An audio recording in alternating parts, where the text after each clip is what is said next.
Hi friends, Bigg Boss season 7 fourth runner up ആയിട്ടുള്ള അക്ബർ ഖാൻ എല്ലാവർക്കും അറിയാലോ അല്ലെ. അക്ബർ ഒരു കോഴിത്തരം കാണിച്ചു എന്ന് പറഞ്ഞ് സോഷ്യൽ മീഡിയയിൽ ഇപ്പൊ ഒരു വീഡിയോ കിടന്ന് കളിക്കുന്നുണ്ട്.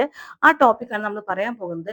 എന്താണ് കോഴിത്തരം കാണിച്ചത്? ഒരാൾ ഒരു വീഡിയോ ഇറക്കിയതാണ്. അപ്പൊ ആദ്യം രാവിലെ ഞാൻ കണ്ടു ഈ സംഭവം. അപ്പൊ ഞാൻ ചെയ്യൂ ഇത് കുടുംബത്തെ ബാധിക്കുന്നില്ല, ഞാൻ ചെയ്യേണ്ടതെന്ന് വെച്ചു. പക്ഷെ ഒരുപാട് പേര് അത് കണ്ടു കഴിഞ്ഞു.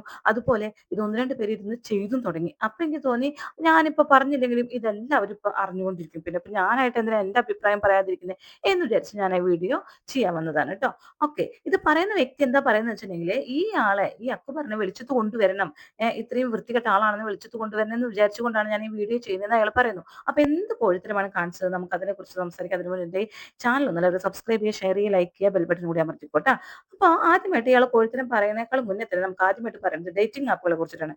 ഒഫീഷ്യലായിട്ട് കുറെ ഡേറ്റിംഗ് ആപ്പുകൾ നമുക്കുണ്ട് അല്ലെ. ടിൻഡർ, അരികെ എന്നിവയൊക്കെ പറഞ്ഞ കുറെ ഡേറ്റിംഗ് ആപ്പുകൾ ഉണ്ട്. അപ്പൊ ഇവര് പ്രൊമോഷന്റെ ഭാഗമായിട്ട് ഇൻസ്റ്റയിലൊക്കെ നിങ്ങളൊക്കെ കണ്ടിട്ടുണ്ടാവും. ഈ ടിൻഡർ, അരികെ എന്നൊക്കെ പറഞ്ഞിട്ടുള്ള ഡേറ്റിംഗ് ആപ്പുകൾ ഇങ്ങനെ കളിക്കുന്നത് നിങ്ങൾ കണ്ടിട്ടുണ്ടാവും അല്ലെ. അപ്പൊ ഞാനിങ്ങനെ നോക്കിയപ്പോൾ ഡേറ്റിംഗ് ആപ്പാന്ന് അറിഞ്ഞപ്പോൾ ഞാൻ ഇതിനെക്കുറിച്ച് കൂടുതൽ ഡീറ്റെയിൽ ആയിട്ട് അറിഞ്ഞു. അക്ബർ ഈ ആപ്പിൽ കൂടിയാണ് നടത്തിയിരിക്കുന്നത്. ഇങ്ങനെ അത് ഇയാൾക്ക് ഒട്ടും യോജിക്കാൻ പറ്റുന്നില്ല എന്നൊക്കെ പറഞ്ഞത് ആരാണ് വ്യക്തിനെ അവസാനം വെളിപ്പെടുത്താട്ടോ ഈ വീഡിയോ ശ്രദ്ധിക്കുന്ന വ്യക്തി ആരാന്ന്. അപ്പോൾ ഞാൻ ഇത്രയും മോശത്തരാണ് ഇയാൾ കാണിച്ചത്. എന്തൊക്കെയാണ് ഈ ആപ്പ്, നമുക്ക് ഈ ആപ്പിനെ കുറിച്ച് അറിയില്ല. അപ്പൊ ഞാൻ ഈ ആപ്പിനെ കുറിച്ചൊന്ന് നോക്കിയപ്പോ കണ്ടത് എന്താ വെച്ചിട്ടുണ്ടെങ്കിൽ, ഗൂഗിളിൽ സെർച്ച് ചെയ്താൽ മതി. അപ്പൊ നമ്മൾ കാണുന്നത് ലൊക്കേഷൻ ബേസ്ഡ് ഡേറ്റിംഗ് ആപ്പാണ്. ഇതെന്താണ് used for meeting new people, finding new dates, അതുപോലെ തന്നെ making friends or seeking relationships casual to serious എന്നാണ് പറയുന്നത്. എന്താ വെച്ചിട്ടുണ്ടെങ്കിൽ, പുതിയ ആൾക്കാരെ നമ്മൾ മീറ്റ് ചെയ്യാനും പുതിയ ആൾക്കാരെ കണ്ടെത്താനും അതുപോലെ തന്നെ ഫ്രണ്ട്സിനെ ഉണ്ടാക്കാനും റിലേഷൻഷിപ്പ് നമുക്ക് ഒന്നല്ലെങ്കിൽ കാഷ്വൽ നിന്നിട്ട് സീരിയസ് ആവാനുള്ള റിലേഷൻഷിപ്പ് ഫൈൻഡ് ചെയ്യാനും വേണ്ടിയിട്ടുള്ള ആപ്പാണ് ഈ ഡേറ്റിംഗ് ആപ്പാണ് ഈ ടിൻഡർ എന്ന് പറഞ്ഞ ആപ്പ് കേട്ടോ. ഈ ടിൻഡർ എന്ന് പറഞ്ഞ ആപ്പിലാണ് ഈ അക്ബർ ഈ വൃത്തികേട് കാണിച്ചു എന്ന് പറയുന്നത്. പക്ഷേ സത്യത്തിൽ ഈ ആപ്പിൽ ഇയാളൊന്നും കാണിച്ചിട്ടില്ല. ഞാൻ നോക്കിയപ്പോൾ ഇയാൾ ഒന്നും കാണിച്ചിട്ടില്ല. ഇയാൾ രണ്ട് മൂന്ന് മെസ്സേജ് അയച്ചു. ഇതാണ് ഇപ്പൊ ഇത്ര വൃത്തികേട്, എന്തൊക്കെ ആൾക്കാർ ചെയ്തു കൂട്ടുന്നത്. ഇത് ചിലപ്പോൾ അയാൾ ചെയ്തിരിക്കുന്നത് അയാളുടെ ഡെവലപ്പിംഗ് ബിസിനസ്സിന് വേണ്ടിയിട്ടായിരിക്കാം. ചിലരൊക്കെ ഡെവലപ്പിംഗ് ബിസിനസ്സോ അല്ലെങ്കിൽ സോഷ്യൽ റിലേഷൻഷിപ്പിന് വൈഡാക്കാനോ ഒക്കെ വേണ്ടിയിട്ട് ഇങ്ങനെ ഈ ആപ്പുകളൊക്കെ യൂസ് ചെയ്യും അല്ലെ. ഡേറ്റിംഗ് ആപ്പ് ആണെങ്കിലും ഇവരൊക്കെ നല്ല ഫേമസ് ആയിട്ടുള്ള വ്യക്തികളാണല്ലോ, സമൂഹത്തിൽ സൊസൈറ്റിയുമായിട്ട് ബന്ധപ്പെടുന്ന ആൾക്കാരാണ്. അപ്പൊ ഇവര് സ്വന്തം ബിസിനസ്സിനെ ഡെവലപ്പ് ചെയ്യാനോ സ്വന്തം ഐഡിയാസ് ഡെവലപ്പ് ചെയ്യാനോ റിലേഷൻഷിപ്പ് വളർത്താനോ ഒരുപാട് പേരായിട്ട് റിലേഷൻഷിപ്പ് ഇവർക്ക് ഉണ്ടാവും അല്ലെ. അതിനൊക്കെ വേണ്ടി ഇത് യൂസ് ചെയ്തായിരിക്കാം. അതിന് ഇത്ര തെറ്റായിട്ട് ചിന്തിക്കേണ്ട ആവശ്യമില്ല എന്നാണ് എനിക്ക് പറയാറുള്ളത് കേട്ടോ. അപ്പൊ ടിൻഡർ ഡൗൺലോഡ് ചെയ്യുന്ന സമയത്ത് എഴുതി കാണിക്കുന്നത് മാച്ച്, മീറ്റ്, സിംഗിൾ പീപ്പിൾ എന്നാണ് കാണിക്കുന്നത്. അപ്പോ മാച്ച് അവരെന്നെ പറയുന്നത് അങ്ങനെയാണ്. സിംഗിൾ പീപ്പിളിനെ നിങ്ങൾ മാച്ച് ചെയ്യുക, മീറ്റ് ചെയ്യുക എന്നൊക്കെ പറയുന്നു. പക്ഷെ ഞാൻ ഗൂഗിളിൽ നോക്കിയപ്പോൾ ഡെഫിനിഷൻ ഇങ്ങനെയാണ് കണ്ടത്: ന്യൂ പീപ്പിൾസിനെ കണ്ടെത്താനും അതുപോലെ തന്നെ പുതിയ ഫ്രണ്ട്സിനെ കണ്ടെത്താനും അതുപോലെ സോഷ്യൽ റിലേഷൻഷിപ്പ് കൂടാനും റിലേഷൻഷിപ്പ് സീരിയസ് ആക്കാനും ഒക്കെ ഉള്ള ഒരു ആപ്പാണ് എന്നൊക്കെ പറഞ്ഞ് കണ്ടിട്ടുണ്ട്. ഇനി നമുക്ക് കാര്യത്തിലോട്ട് വരാം. ഈ ആപ്പ് ഡൗൺലോഡ് ചെയ്യണമെങ്കിൽ നമ്മുടെ ഫേസ് വെരിഫിക്കേഷനും ആധാർ വെരിഫിക്കേഷനും കഴിയണം കേട്ടോ. അപ്പൊ ഇത് ജെന്യൂൻ ആയിട്ടുള്ള ആപ്പാണ് അല്ലെ. നമ്മുടെ ഫേസും ആധാറും വെരിഫൈ ചെയ്ത് കഴിഞ്ഞാൽ നമ്മുടെ ഫേസ് അവിടെ കാണിക്കുന്നുണ്ട്. അപ്പൊ ഈ അക്ബർ അങ്ങനെ ഒരു പൊട്ടത്തരം ചെയ്യുന്ന നിങ്ങൾക്ക് തോന്നുന്നുണ്ടോ? ഇത്രയും വെരിഫൈഡ് ആയിട്ടുള്ള ഒരു ആപ്പിൽ കയറിയിട്ട് വേണ്ട അതിനെ പ്രവർത്തിക്കും എന്ന് നിങ്ങൾക്ക് തോന്നുന്നുണ്ടോ? ഇത്രയും പബ്ലിക് ഫിഗർ ഒരിക്കലും ചെയ്യില്ല അല്ലെ. ഒരു കുട്ടിയായിട്ട് അക്ബറിന്റെ പേരിൽ ആരോപിച്ച കുറ്റം എന്താ വെച്ചിട്ടുണ്ടെങ്കിൽ, ഒരു കുട്ടിയായിട്ട് മാച്ച് ആക്കി, അതായത് സ്വൈപ്പ് ചെയ്യപ്പോൾ മാച്ച് ആക്കി. അപ്പോൾ ആ കുട്ടിയായിട്ട് മെസ്സേജ് അയച്ചു എന്നാണ് പറയുന്നത്. അതിനിപ്പോ എന്താ, സോഷ്യൽ റിലേഷൻഷിപ്പ് വർദ്ധിപ്പിക്കുക എന്നത് എല്ലാവരും ചെയ്യുന്ന പ്രവൃത്തി തന്നെയല്ലേ. ഇപ്പൊ ഇപ്പൊ നമ്മൾ വീഡിയോ ചെയ്യുന്നവരാണെങ്കിലും മറ്റുള്ളവരുടെ റിലേഷൻഷിപ്പ് ഒക്കെ നമ്മൾ തന്നെ വർദ്ധിപ്പിക്കാൻ വേണ്ടി നോക്കും ഇല്ലേ. അതുപോലെ തന്നെയാണ് ഇപ്പൊ അക്ബർ ചെയ്തിട്ടുള്ളൂ. അക്ബർ ഒരു പാട്ടുകാരനാണ്. അപ്പൊ ആ ഫീൽഡുമായി ബന്ധപ്പെട്ട് ഒരുപാട് പേരെ ബന്ധപ്പെടാനോ അല്ലെങ്കിൽ ഒരുപാട് പേരെ അങ്ങനെയൊക്കെ ഉണ്ടാവും. ഇപ്പോഴത്തെ യുഗമല്ലേ, ഒരു മെസ്സേജ് രണ്ട് മെസ്സേജ് അയച്ചു എന്നൊക്കെ പറഞ്ഞ് ഒരാളെ തെറ്റുകാരനാക്കി ചിത്രീകരിക്കുക, സമൂഹത്തിന് മുന്നിൽ ഇട്ടുകൊടുക്കുക, എനിക്കതിനോട് ഒട്ടും യോജിപ്പില്ല കേട്ടോ. അപ്പൊ ഫസ്റ്റ് മെസ്സേജ് ഈ പറയുന്ന സംഭവ ബഹുലമായ മെസ്സേജസ് ഞാൻ പറയാട്ടോ എന്തൊക്കെയാണ്. ഫസ്റ്റ് മെസ്സേജ് ഈ കുട്ടി ചോദിക്കുന്നുണ്ട്: ഈസ് ദിസ് റിയൽ? നിങ്ങൾ റിയൽ ആണോ? റിയൽ ആണെന്ന് ചോദിക്കേണ്ട ഒരു ആവശ്യമില്ല. കാരണം ഈ അക്കൗണ്ട് റിയൽ ആയെങ്കിൽ മാത്രമേ ഈ അക്കൗണ്ട് ഓപ്പൺ ചെയ്യാൻ പറ്റുകയുള്ളൂ. നമ്മുടെ ആധാർ പ്രൂഫ് വരെ വെരിഫൈ ചെയ്യുന്ന ഇതാണ്. അപ്പൊ ആ ക്വസ്റ്റ്യൻ യാതൊരു അപ്പൊ ഈ വീഡിയോ ഓപ്പൺ ആക്കി കൊണ്ടുവന്ന ആളുടെ ഫ്രണ്ടാണ് ഈ ഡേറ്റിംഗിലാക്കാൻ ഈ അക്ബറായിട്ട് മെസ്സേജ് അയക്കുന്നതെന്ന് പറയുന്നത്. റിലേഷൻഷിപ്പിൽ കൂടാൻ വേണ്ടി നോക്കിയത് എന്നാണ് പറയുന്നത്. അപ്പൊ ആ പെൺകുട്ടിയാണ് ആദ്യമായിട്ട് അയക്കുന്നത് ഈസ് ദിസ് റിയൽ എന്ന് ചോദിച്ചിട്ട്. അപ്പൊ യെസ് എന്ന് പറയുന്നത്. രണ്ടാമത്തെ മെസ്സേജ് എന്ന് പറയുന്നത്, ആ കുട്ടി ചോദിക്കുന്നുണ്ട്, എങ്ങനെ നിങ്ങളെ വിശ്വസിക്കും? ആ കുട്ടിക്ക് മനസ്സിലായത് അക്ബർ ഖാനാന്ന് വെച്ചാൽ ബിഗ് ബോസിലൊക്കെ പോയി വന്ന ആള്, നല്ല പാട്ടുകാരനാണ്, എല്ലാവർക്കും അറിയാം, അത് അക്ബറിനും അറിയാം. പിന്നെ അക്ബർ അങ്ങനെ ഒരു കോഴിത്തരം ഒരിക്കലും കാണിക്കില്ല. എങ്ങനെ നിങ്ങൾ വിശ്വസിക്കുന്നു ചോദിക്കുന്നത് രണ്ടാമത്തെ കേട്ടാ.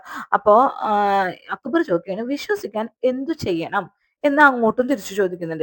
കാരണം എന്താ വെച്ചിട്ടുണ്ടെങ്കിൽ വിശ്വാസമില്ല എന്ന് പറയുമ്പോൾ വിശ്വസിക്കാൻ എന്തെങ്കിലും ചെയ്യണമല്ലോ. അതിപ്പോ തെറ്റായ രീതിയിലൊന്നുമല്ല പറയുന്നത്. മൂന്നാമത് അപ്പൊ ആ കുട്ടി പറയുന്നുണ്ട്, ഇൻസ്റ്റയിൽ ഒരു റിക്വസ്റ്റ് ഇടൂ. അപ്പൊ അക്ബറിന്റെ ഇൻസ്റ്റ എല്ലാവർക്കും അറിയാലോ. അപ്പൊ ഇൻസ്റ്റയിൽ ഒരു റിക്വസ്റ്റ് ഇടൂ എന്ന് പറയുന്നുണ്ട് ഈ കുട്ടിക്ക്.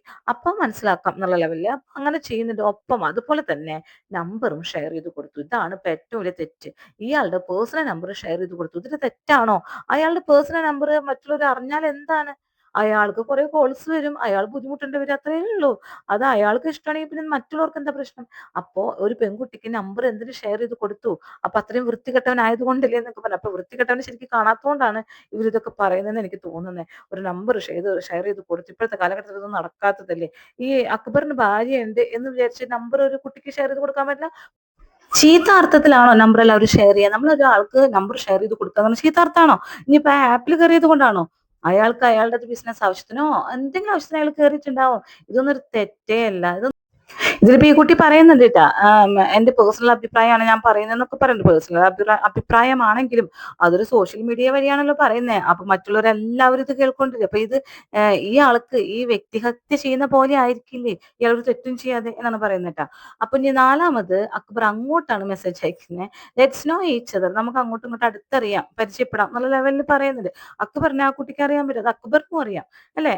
അത് പറഞ്ഞപ്പോ ഈ കുട്ടി ഓക്കെ പറയുന്നുണ്ട്. ഈ കുട്ടി എന്നിട്ട് അക്ബറിന്റെ ഇൻസ്റ്റ എല്ലാം കൂടി പരിശോധിക്കുമ്പോ കല്യാണം ഉറപ്പിച്ചു വെച്ച ഒരു പെൺകുട്ടി ഉണ്ട് എന്നൊക്കെ അറിയുന്നു. അപ്പൊ ഈ കുട്ടി ലാസ്റ്റ് ചോദിക്കുന്നു, അക്ബർ നിങ്ങൾക്കൊരു കല്യാണമൊക്കെ കഴിക്കാൻ വേണ്ടി വെച്ചിട്ടുണ്ടല്ലേ, അതുകൊണ്ട് ഗുഡ് ബൈ ട്ടോ, ഓൾ ദി ബെസ്റ്റ് എന്നൊക്കെ പറഞ്ഞ് ഈ കുട്ടി പിരിയുന്നുണ്ട്. പിരിയുമ്പോ അക്ബർ അതിന് താങ്ക് യു പറഞ്ഞു. അതിനെന്താണ് ആ കുട്ടി ഗുഡ് ബൈ പറയുമ്പോ പിരിയല്ലേ പൂവല്ലേ എന്ന് പറയാൻ പറ്റുമോ? ഈ കുട്ടിയുടെ അടുത്ത് ലവ് യു എന്നോ അല്ലെങ്കിൽ നമുക്ക് മീറ്റ് ചെയ്യാന്നോ ഒന്നും അക്ബർ പറഞ്ഞിട്ടില്ല. താങ്ക് യു പറഞ്ഞു. ഇതൊക്കെ വലിയ തെറ്റുകളാണ് കേട്ടോ, ഇവരൊക്കെ മുന്നിൽ വലിയ തെറ്റാണ് കേട്ടോ. അപ്പൊ തന്നെ അക്ബർ ടിൻഡറിൽ നിന്നിട്ട് റിമൂവ് ചെയ്തു എന്ന് പറയുന്നുണ്ട് കേട്ടോ അക്ബർ. അപ്പൊ അക്ബർ സാധാരണ ഒരു പബ്ലിക് ഫിഗർ ആണെന്ന് എല്ലാവർക്കും അറിയാം അല്ലെ. അതുകൊണ്ട് തന്നെ അയാളെ കോണ്ടാക്ട് ചെയ്തോട്ടെ എന്നുള്ള ലെവലിൽ അയാളെ നമ്പർ കൊടുത്തിട്ടുണ്ടാവാം. ഒരുപാട് പേർക്ക് അയാളെ നമ്പർ കൊടുത്തിട്ടുമുണ്ട്. അങ്ങനെ ഒരു കാര്യം ശ്രമിച്ചിട്ടുണ്ടാവാം അല്ലെ. അപ്പോ ഈ വീഡിയോ ചെയ്ത വ്യക്തി ഏതാന്ന് വെച്ചിട്ടുണ്ടെങ്കിൽ ഫസ്മിന സക്കീർ എന്ന് പറഞ്ഞിട്ടുള്ള ഒരു ചാനലിലാണ് ഈ വീഡിയോ വന്നിരിക്കുന്നത് കേട്ടോ. അതായത് നമ്മുടെ തൊപ്പിയുടെ എക്സ് ഗേൾ ഫ്രണ്ട് ആണ് ഇയാള്. അപ്പൊ ഈ ഇപ്പൊ അവർ തമ്മിൽ ഒരു ബന്ധവുമില്ല. ഫസ്മിന സക്കീർ കേട്ടോ, ഈ ചാനലിലാണ് ഈ കുട്ടി ഇത്രയും വിമർശിച്ചുകൊണ്ട് വീഡിയോ ചെയ്യുന്നത്. ആ കുട്ടിയുടെ സ്വന്തം പേഴ്സണൽ ഒപ്പീനിയൻ എന്ന് പറഞ്ഞിട്ടാണ് ആ കുട്ടി ചെയ്യുന്നത്. ആ കുട്ടിയുടെ ചാനലിൽ അത് കണ്ടു. അത് കഴിഞ്ഞിട്ട് വേറൊരു രണ്ടാൾക്കാർ ചെയ്തത് ഞാൻ കണ്ടു. അതുകൊണ്ടാണ് ഞാൻ ഈ വീഡിയോ എടുത്ത് ചെയ്തത്. പിന്നെ ഈ കുട്ടി, ഈ ഫസ്മിന സക്കീർ എന്ന് പറഞ്ഞ കുട്ടിയും കൂടിയിട്ട് അക്ബർ അല്ലേ ബിഗ് ബോസിലെ എന്നും പറഞ്ഞിട്ട് മെസ്സേജ് അയച്ചു എന്നാണ് പറഞ്ഞത്. ആ കുട്ടിയുടെ ഫ്രണ്ടാണ് ആദ്യം ഈ ഡേറ്റിംഗ് ആപ്പിൽ പരിചയപ്പെട്ടത്. പിന്നെ ഫസ്മിന സക്കീറും കൂടിയിട്ട് മെസ്സേജ് അയച്ചു എന്നാണ് പറയുന്നത് ഈ വാട്സപ്പിലേക്ക്. അപ്പൊ അക്ബർ അതിന് മറുപടി ചോദിച്ചത് എന്താ വെച്ചിട്ടുണ്ടെങ്കിൽ, ഞാനല്ലേ തനിക്ക് നമ്പർ തന്നത്, കുറച്ച് മുന്നേ താനല്ലേ എന്നെ മെസ്സേജ് അയച്ച് ചോദിച്ചത് എന്ന് ചോദിക്കുന്നുണ്ട്. അപ്പം ഈ കുട്ടി പറയുന്നുണ്ട്, അല്ല എന്റെ ഫ്രണ്ടിനാണ് താങ്കൾ മെസ്സേജ് അയച്ചത്, ഇത് ഞാൻ ജനങ്ങൾക്ക് മുന്നിൽ എക്സ്പോസ് ചെയ്യും, താങ്കളുടെ ഈ മുഖം ഞാൻ എക്സ്പോസ് ചെയ്യും എന്ന് പറഞ്ഞു. ഏത് മുഖമാണ് ഇത്? എനിക്ക് മനസ്സിലാവുന്നത് ഇതൊക്കെ എന്താണ് ഒരു തെറ്റ്. ആ മുഖം എക്സ്പോസ് ചെയ്യും എന്ന് പറഞ്ഞപ്പോ അക്ബർ പിന്നെ ഒരു മെസ്സേജ് വയ്ക്കാതെ അക്ബർ തിരിച്ചു പോയി എന്ന് പറഞ്ഞു. കാരണം അവർക്ക് പേടിയുണ്ടാവും. ഇങ്ങനെ ഈ 2 മെസ്സേജ് 3 മെസ്സേജ് ആണെങ്കിലും തെറ്റായ ഒരു മെസ്സേജ് ഇല്ലെങ്കിലും ഇങ്ങനെ മറ്റുള്ളവരുടെ മുന്നിൽ ഇങ്ങനെ തേജോവധം ചെയ്യാതാണ്, പേടിച്ചിട്ടായിരിക്കും. പിന്നെ അക്ബർ ഒരു അക്ഷരവും മിണ്ടില്ല എന്ന് പറയുന്നു. അപ്പോ ഇതൊക്കെ ഒരു തെറ്റായി കരുതുകയാണെങ്കിൽ സമൂഹത്തിൽ നടക്കുന്ന മറ്റുള്ള കാര്യങ്ങൾക്കൊക്കെ നമ്മൾ എങ്ങനെ റിയാക്ട് ചെയ്യണം അല്ലെ. ഇതിപ്പോ ഒരു കണ്ടന്റിന് വേണ്ടി ചെയ്തതാണോ എനിക്കിത് അറിയില്ല. അതും കൽപ്പിച്ചു കൂട്ടി അക്ബറിനെ പെടുന്നുണ്ടോ, ഞങ്ങളുടെ ഇതിൽ പെടുന്നുണ്ടോ, വലയിൽ പെടുന്നുണ്ടോ എന്നൊക്കെ നോക്കാൻ വേണ്ടിയിട്ടാണോ ഒന്നും പറയാൻ പറ്റത്തില്ല. ഇങ്ങനെ ഒരു കണ്ടന്റ് ചെയ്യണ്ടായിരുന്നു എന്ന് തന്നെ ഞാൻ